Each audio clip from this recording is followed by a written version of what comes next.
They they told like क्या क्या आगे होने वाला है। तो 2 राउंड टेक्निकल थे, डीएसए बोथ दोनों डीएसए थे। 2 क्वेश्चन थे, उसमें भी एक स्टैक का था और एक ट्री का था।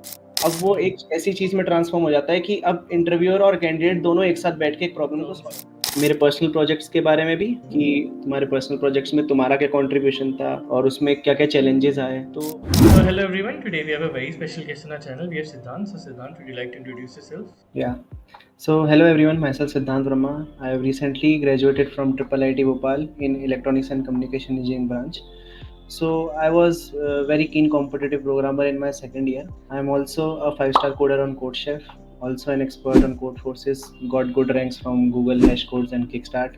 So yeah, in my second year I was into competitive programming. Then I started to join the world of web development. So yeah, then I interned at Amazon for 6 months, and then I recently got an offer from Flipkart as an SD1, and I joined the ads team there. Yeah. Yeah, amazing man, amazing. So like Siddhant said, he has cracked Flipkart, that too off campus.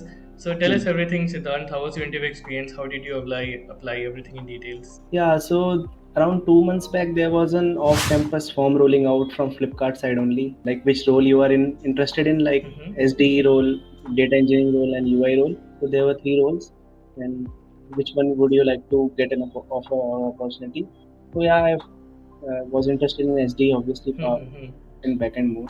Yeah. So I filled the form. Later, then around 1 month later, I got an OA link from Flipkart side. Mm-hmm. Like you have this test on. It was scheduled on Sunday. Mm-hmm. Yeah, the test was of 90 minutes and 3 questions were there to answer.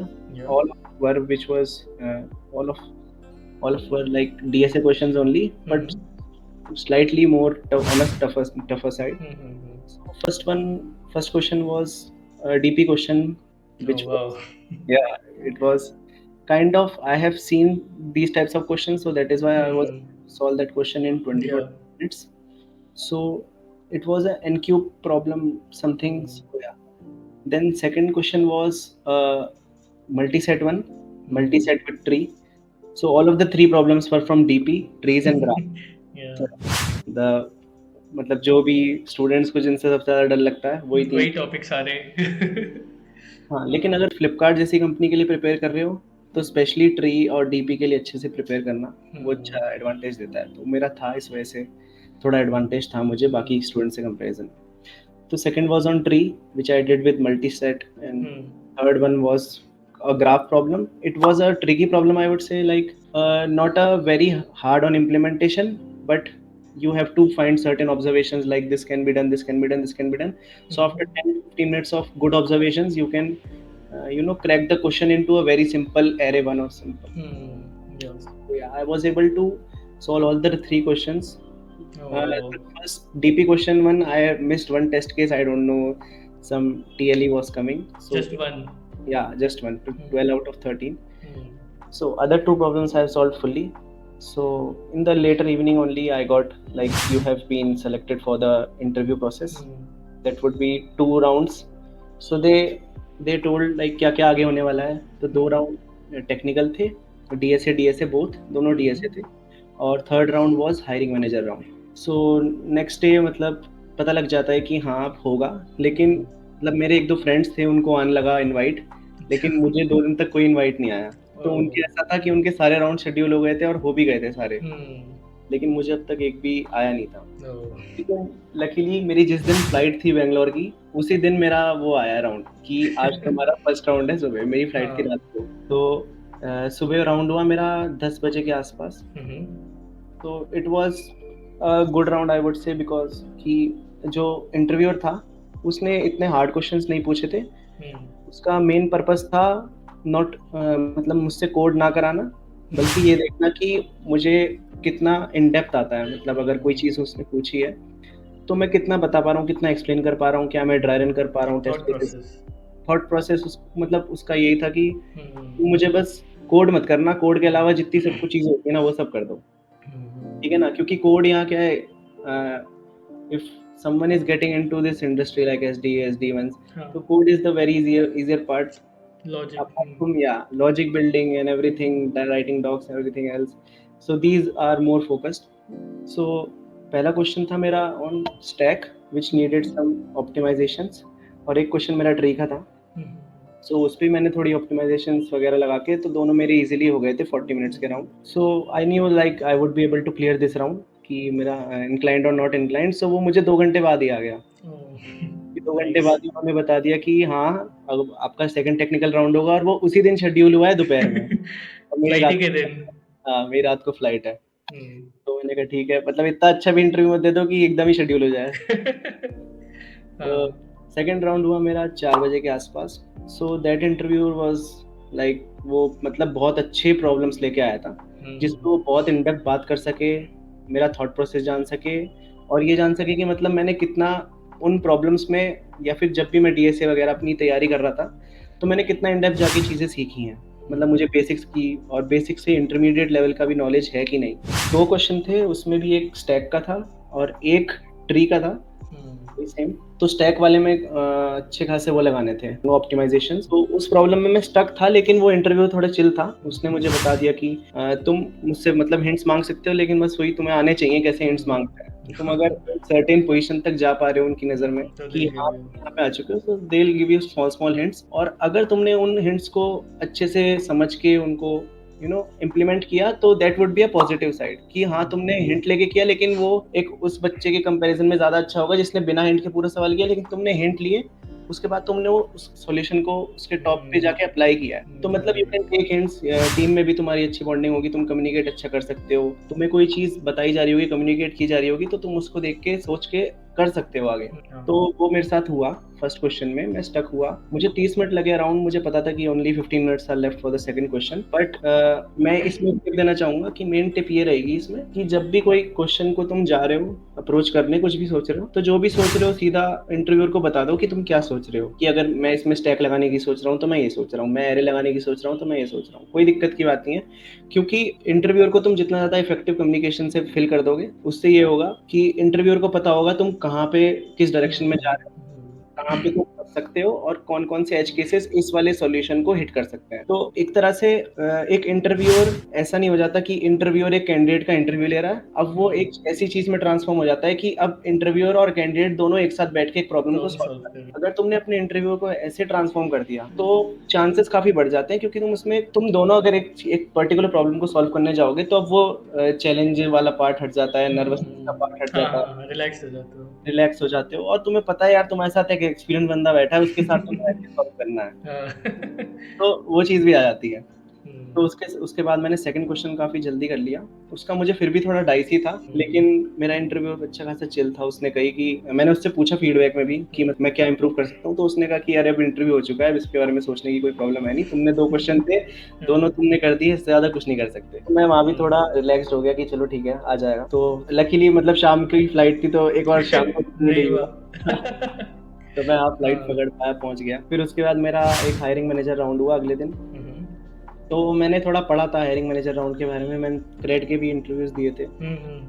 तो उसमें मतलब ये hiring manager round बाकी hiring manager rounds की जैसे नहीं होता है। कुछ में ऐसा होता है कि एचआर राउंड में आ गए तो अब यू आर श्योर शॉर्ट तुम्हारा हो जाएगा, तो हाँ। लोग से चिल ले लेते हैं कि 10-15 मिनट का होगा। They only ask like what is the family background, what is everything. या so the third round was a hiring manager round. So इसमें क्या होता है कि तुम्हारी मैनेजर के साथ काफ़ी इन डेप्थ कॉन्वर्जेशंस होती है। It is not like a basic HR round जिसमें कि all the family background is asked, और तुम हाँ। क्या करते हो, क्या फनी है, मतलब हॉबीज क्या है, ये सब। तो वो 10-15 मिनट का राउंड नहीं होता, ये इन डेप्थ तुम्हारा एक हायरिंग मैनेजर तो ये आएगा। एलिमिनेटरी है। या इट इज मतलब एलिमिनेशन होता है इसमें, और मैं कहूँगा अच्छा खासा एलिमिनेशन होता है। वो तुम्हें अच्छा खासा जज करते हैं तुम्हारे इन डेप्थ टेक स्टैक पे, जिस पे तुमने काम किया, पास्ट एक्सपीरियंस पे तुमने काम वाम किया, उस पे तुम अच्छे खासे जज होने वाले हो इस चीज में। तो वो 45 मिनट्स का राउंड था हायरिंग मैनेजर के साथ, और उसने मुझे मतलब वो एक इंजीनियरिंग मैनेजर लेवल टाइप का इंसान होगा, मतलब जिसे अच्छी इन डेप्थ नॉलेज होगी, उसने टीम्स को लीड किया है, उसने खुद टेक पे बहुत ज्यादा काम किया होगा, उसे टेक की बहुत ज्यादा नॉलेज होने वाली है। तो मतलब तुम उसे घुमा नहीं सकते कि मैंने किया है और ये सब नहीं हो सकता। मैंने अपना काम फिर मतलब मैंने अपना पास्ट एक्सपीरियंस बताया था अमेजोन में। हमने सारे खाली सरफेस स्क्रैच ना करते हुए उसमें इन डेप्थ क्या क्या मेरे कॉन्ट्रीब्यूशंस थे। So he was more focused towards what were my contributions in technical aspect then the business, the product is about what the business is doing and everything. So मेरे contributions के बारे में पूरी बात हुई है। उसके बाद मेरे पर्सनल प्रोजेक्ट्स के बारे में भी, कि तुम्हारे पर्सनल प्रोजेक्ट्स में तुम्हारा क्या कंट्रीब्यूशन था और उसमें क्या-क्या चैलेंजेस आए। तो मतलब ऐसे काफ़ी क्वेश्चंस होते हैं जहाँ पे तुम मतलब प्रॉब्लम्स आ सकती हैं कि याद करने में कि यार मुझे क्या चैलेंजेस आए थे उसमें। बेटर है एक हर एक प्रोजेक्ट को उठाओ जब तुम प्रिपेयर कर रहे हो, और हर एक प्रोजेक्ट के बारे में याद करो कि यार मैंने इसे बनाते हुए क्या चैलेंजेस फेस किए थे। और इससे अच्छा मैं कहूँगा एक बार कोड बेस को भी दोबारा गो थ्रू कर लो। कोई इंटरव्यू में नहीं करता कोड बेस गो थ्रू, लेकिन अगर तुमने गो थ्रू कर लिया तो तुम्हें एक एक्स्ट्रा एडेड एडवांटेज होगा। तो हाँ, उनके साथ काफ़ी अच्छा मेरा हुआ था, और मैंने मेरे मतलब जो भी मेरे पॉइंट्स थे ना, मैंने अपनी स्ट्रेंथ वीकनेस, मैं ये कहूँगा कि जो भी तुम्हारी स्ट्रेंथ्स हैं उसके ऊपर बात करो ज़्यादा, और उनको बताओ कि मैं ये भी कर सकता हूँ, भले ही वो पूछ नहीं रहे हों। कभी बीच में स्मॉल स्मॉल कम्युनिकेशन गैप्स आते हैं कि अब दोनों लोग पॉज़ हो गए हैं, तो उस चीज़ का एक फ़ायदा उठाओ और प्रोएक्टिवली आगे जाके बोलो कि यार मैं ऐसा बंदा हूँ, मैं ये भी कर सकता हूँ, मैं वो भी कर सकता हूँ। तो कुछ पॉइंट्स थे जिसकी वजह से मुझे लगता है कि हाँ, अच्छा खासा फ़र्क पड़ा होगा मेरे इंक्लिनेशन पे। वो ये थे कि पहला मैंने उन्हें जाके बताया कि मैं जैसे अमेज़न से आया हूँ, तो मुझे डॉक्यूमेंटेशन, रीडिंग, राइटिंग काफ़ी अच्छे से आती है। तो और मेरा इंटरेस्ट भी इसमें है, तो अब मैं खाली इसलिए नहीं कह रहा कि नहीं, आप मुझे पता है यूज़ करने वाले हो या नहीं, नहीं, मेरे सही में ही है। तो वो मैंने जाके बताया। दूसरा, मैं एक प्रोएक्टिव पर्सन हूँ, अगर मेरे पास कुछ काम नहीं होगा, खाली टाइम में खाली बैठा हूँ, तो इससे अच्छा मैं जाके मैनेजर को सीधा बोल दूँगा कि I think I have some bandwidth and I can get some extra task and solve some tickets and everything. मैंने अपने अमेज़न के टाइम पे एक्सपीरियंस पे भी एक टिकट सॉल्व करी थी, तो मतलब तब देते नहीं है उन्हें टिकट वगैरह, तो मैंने आगे जाके माँगी थी कि मुझे दे दो, मैं खाली बैठा हूँ। तो जितना तुम अपने आप को एक तरह से बेच सकते हो मैनेजर राउंड में, उतना बढ़िया है। मतलब तुमने उन्हें दिखा दिया कि वो तुम्हें तभी हायर करेंगे जब उन्हें तुमसे कुछ वैल्यू मिलेगी, कि वो तुम्हें पे इसलिए कर रहे हैं क्योंकि उन्हें तुमसे कुछ वैल्यू चाहिए। तो अपनी वैल्यूज़ को दिखाओ कि मैं ये कर सकता हूँ। अगर तुमने वो दिखा दी सक्सेसफुली, तो मतलब उस पर्सन को कोई प्रॉब्लम नहीं होगी तुम्हें हायर करने में, वो भाग के तुम्हें हायर कर लेगा। अगर उस थोड़ा डाइसी लगा तो then he can reject you. तो like based on what you are saying and even based on what I have heard, Flipkart DSA पे काफी फोकस करती है ना, लाइक हुँ, काफी अच्छा खासा डीएसए पूछती है। Like you said the big three जो जिससे स्टूडेंट्स आते हैं तीनों ही पूछ लिया पहले राउंड में, हुँ। And you were able to do. So what advice would you give to freshers who are learning DSA, क्योंकि बहुत लोगों से नहीं होते हैं problem, in fact specially coding round के अंदर या इंटरव्यू में भी नहीं हो पाता है। So what hmm, advice would you do अगर कोई कंप्यूटर प्रोग्रामिंग नहीं कर रहा है या हुँ। नहीं करना चाहता है, तो फिर क्या करे ऐसा कि they are able to solve these kind of high level DSA problems? What would you say? For DSA specifically मैं 2 पार्ट में इसे डिवाइड करना चाहूँगा। एक जो बंदा है जो फर्स्ट सेकंड ईयर में है, वो उसके पास वो लिबर्टी है कि वो जा सकता है कॉम्पिटिटिव को एक्सप्लोर करने। तो मेरे हिसाब से उसे ये नहीं देखना चाहिए कि मुझे एरे आता है, नहीं ग्राफ आता है, नहीं डीपी आता है, नहीं, वो घुस जाए, कॉन्टेस्ट दे, करे, हाँ, स्टार्ट कॉन्टेस्ट करो। को सॉल्व करे। आई नो ये सब एडवाइस देते हैं, लेकिन यही मेन एडवाइस है। अगर तुम इसे अच्छे से फॉलो करोगे तो इससे अच्छी कोई एडवाइस नहीं हो वो सकती। तो है। कॉन्टेस्ट लो, अब सॉल्व करो। जो टॉपिक नहीं आते उनको पढ़ो। मतलब एक लर्निंग होती है कि सब कुछ पढ़ लिया और अब सब कुछ करने जा रहे हैं, तो वो सब कुछ पढ़ा जा नहीं सकता कभी भी। 4 वो तो साल है। ले लो, 8 साल ले लो, नहीं होगा वो नहीं कभी भी। होगा। तो उससे अच्छा है ऑन द वे जो चीज़ें आ रही हैं, जैसे ग्राफ आया, डीपी आया, कि तुम्हें पता लगा अरे मुझे तो ग्राफ ही नहीं आता। तो जाओ अब ग्राफ पढ़ो, यूट्यूब से जाके सब कुछ अवेलेबल है, सब कुछ फ्री है। बहुत सारे चैनल से सब है। यहाँ सब एजुकेशनल कंटेंट डाल रहे हैं आजकल, अच्छा-अच्छा। तो ये तो हो गई मेरी फर्स्ट और सेकंड ईयर्स के लिए। जो थर्ड ईयर में है, जिसके पास अभी उतना टाइम नहीं है, उसे लगता है खाली डीएसए पे फोकस करना चाहिए, तो मैं कहूँगा लीड कोड के कॉन्टेस्ट हैं। लीड कोड के कॉन्टेस्ट अगर तुम लाइव भी दोगे, सैटरडे संडे को होते हैं, है ना? 4 सेट संडेज़ हो गए, 2 सैटरडेज़ हो गए, तो 6 कॉन्टेस्ट हो जाते हैं 1 मंथ में। इसके अलावा क्या कर सकते हो, वही लीड कोड के कॉन्टेस्ट तुम वर्चुअली दे सकते हो। और उसके अलावा टॉपिक वाइज़ टारगेटिंग करनी बहुत ज़रूरी है स्टार्टिंग में। जब तक तुम्हें वो कॉन्सेप्ट पर्टिकुलर नहीं आ जाता, जैसे कि बाइनरी सर्च हो गया।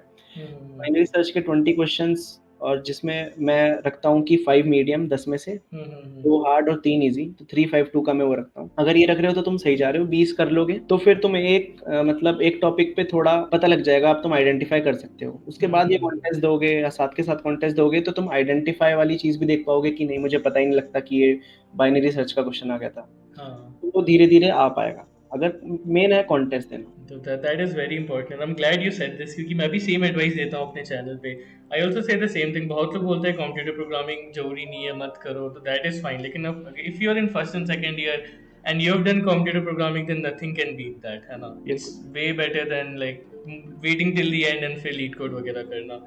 Even though lead code contests also help, right? Even if someone is not doing, they can still do lead code contest, lead code competition. That will also help a lot, या right? एक advice और है जो मैं आगे से खुद देना चाहता हूँ, हाँ हाँ। वो ये है कि अब जैसे कि कॉम्पिटिशन दिख रहा है सबको कि काफ़ी बढ़ चुका है, ठीक है? कंपनीज़ भी तुमसे ज़्यादा एक्सपेक्ट कर रही हैं। जब 2 साल 3 साल पहले सबका हो जाता था कि ये मैप तक आता है, हाँ डीपी हाँ नहीं आता, तो हाँ, भी हो जाता था। चलता था हाँ। तो अब लेकिन कॉन्टेस्ट में, इन्फोसिस के कॉन्टेस्ट में भी तगड़े तगड़े सवाल आते हैं, खूब कोड फोर्सेस 2000 रेटेड प्रॉब्लम्स आते हैं। इन्फोसिस तो यार बहुत ही क्या ही बोले।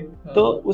उस वाले, मैं कहूँगा कि मैंने जब प्रिपेयर किया था तो मेरा 90% फोकस डीएसए और कॉम्पिटिटिव था, बाकी 10% 15% मैं डेवलपमेंट को देता था। लेकिन अब according to requirements you can switch and you can smartly अपना ये देखो कि तुम्हारे पोर्टफोलियो को क्या ज्यादा सूट करेगा। डेव अगर डेव कर रहा है तो डेव को ले जाओ 60-70% तक, लेकिन डीएसए को भी 20-30 दो। If you are dev heavy guy कि यार मुझे तो डेव ही करना है, मशीन लर्निंग घुसना है, ब्लॉकचेन घुसना है, अगर तुम्हें इतना आइडिया नहीं है तो मेरी बेस्ट एडवाइस ये रहेगी कि हर एक डोमेन में जाओ, ट्राई 5 दिन 10 दिन ट्राई करो, जिसमें मजा आ रहा है घुस जाओ, फिर बाहर आओ, फिर 5 दिन 10 दिन ट्राई करो। तो उनके लिए मैं कहूँगा 50-50 रखो डीएसए और डेव दोनों को। उसमें क्या है, तुम्हें हर चीज की एक अंडरस्टैंडिंग होगी, सरफेस स्क्रैचिंग एक तरह से होगी कम से कम, कि यार हम डेप्थ में नहीं जा पाए लेकिन हमें ब्रेथ का पूरा आइडिया है। तो हाँ, अगर डेप्थ वाली अपॉर्चुनिटीज ज्यादा आने लगेंगी तो तुम उसमें एक्सपर्टीज लेके उसमें घुस सकते हो। अगर डीएसए वाली आएंगी, फैंग में जाना है तो वहाँ पे भी दोनों कर एक्सपर्टीज लेके सकते घुस सकते हो। नहीं तो डीएसए वाला है ही। लेकिन मैं ये सोचता हूँ कि अब आगे आने वाले टाइम में खाली डीएसए जो पहले होता था वो वो नहीं रहेगा। वो सस्टेनेबल नहीं रहेगा, लेकिन डीएसए हमेशा रहेगा। ये DSA, प्रॉब्लम। ये है like I just recently read on LinkedIn, you know, like just I'm going off track here, but I just wanted to share this with you and the या viewers. So just read a story on LinkedIn. There was a guy, so he was very good in development. You know, he was appearing for a product-based company. उसके सारे rounds clear हो गए. जो last round था, उसमें से उससे बस 2-3 array की problem पूछे गए, वो नहीं कर पाया. So just because of that, he got rejected. You know, even though he did everything else before. तो ऐसा भी मत करो कि DSA बिल्कुल नहीं कर रहे हो, array की भी problem नहीं हो रहा है. At least like he said 10-20% DSA at least कर लो, है ना। ये भी नहीं होना चाहिए कि डीएसए बिल्कुल ही अवॉइड कर दिया बिकॉज ऑफ डेवलपमेंट। बाकी तो 50-50 is the most optimal way to, बिल्कुल राइट। बिल्कुल। और मैं ये भी कहूँगा कि ये साथ में नहीं होता कि डीएसए आज आधा टाइम डीएसए को देंगे, आधा टाइम डेव को देंगे। तो यू कैन स्विच, लाइक एक मंथ में डीएसए करता हूँ अच्छे से, फिर उसके बाद एक मंथ जब प्लेसमेंट आएगा तो डीएसए पे थोड़ा ज़्यादा शिफ्ट कर जाना। रिवीजन के लिए, शुरुआत हाँ। के टाइम पे डेव में टाइम दे सकते हो अच्छा खासा। और मैंने एक गलती की थी जो मैं सबको कहूँगा यार सब लोग ज़रूर करना, वो है हैकाथॉन में पार्टिसिपेट। उससे इतना एक्सपोजर बढ़ता है। मेरे 2-3 वो दोस्त तो हैं, है। काफ़ी मैं देखता हूँ कि स्किल में एक मतलब बहुत बहुत ज़्यादा बूस्ट आ जाता है, क्योंकि वो 24 घंटे में तुम इतना सीखते हो जितना तुम 2-3 महीने में नहीं सीख पाते हो। वो सही कोलैबोरेटिव लर्निंग कहते हैं, तो उसको ज़रूर करना मेरे कहने से, अगर कोई करना चाहे तो। Right. In fact, it also like brings a life to your resume. You know, अगर if someone या wins hackathon, it really makes your resume also stand out, है ना। मेरे कॉलेज के जूनियर्स अभी स्मार्ट इंडिया हैकाथॉन में गए थे। उन्होंने अभी वो स्मार्ट इंडिया हैकाथॉन फाइनलिस्ट बने और फिर जीता भी। Oh wow. तो मुझे मतलब, मैं कभी सोचता था इसमें जाने का और वो जीत के आए, तो मुझे काफ़ी अच्छा लगा कि मतलब मैं सोच भी नहीं सकता था कि अगले 5 साल में भी कोई यहाँ से फाइनल में भी जाएगा और वो जीत के आए हैं। तो तुम्हें नहीं पता तुम क्या क्या अनइमेजिनेबल थिंग्स कर सकते हो, कुछ नहीं पता। Unless you try. बिल्कुल, एक चीज़ ट्राई करो, घुसो, तुम्हें खुद पता लग जाएगा कि तुम्हारी बाउंड्रीज क्या हैं। और ज़्यादातर टाइम में ये पता लगता है कि यार इनफाइनाइट बाउंड्रीज है, तुम कहीं तक भी जा सकते हो। और self confidence is very important. तुम्हें अपने आप पे भरोसा नहीं होगा, कोई तुम पे भरोसा नहीं करने वाला। So I think that covers pretty much everything about Flipkart interview experience and cracking a company like Flipkart. So thanks a lot, Siddhant, for coming on my channel and sharing your journey, tips, and experience with me and my subscribers. So thanks a lot, man. क्या, thank you आशीष, मुझे काफ़ी मज़ा आया। Yeah. तो हाँ, बहुत मज़ा आया, बहुत अमेजिंग आया आशीष यार, मतलब मज़ा आ गया बात करके। Yeah, it's really great, man. And if anyone wants to contact Siddhant, I'll leave his LinkedIn in the description. You can also reach out to him. Thanks. Thank you.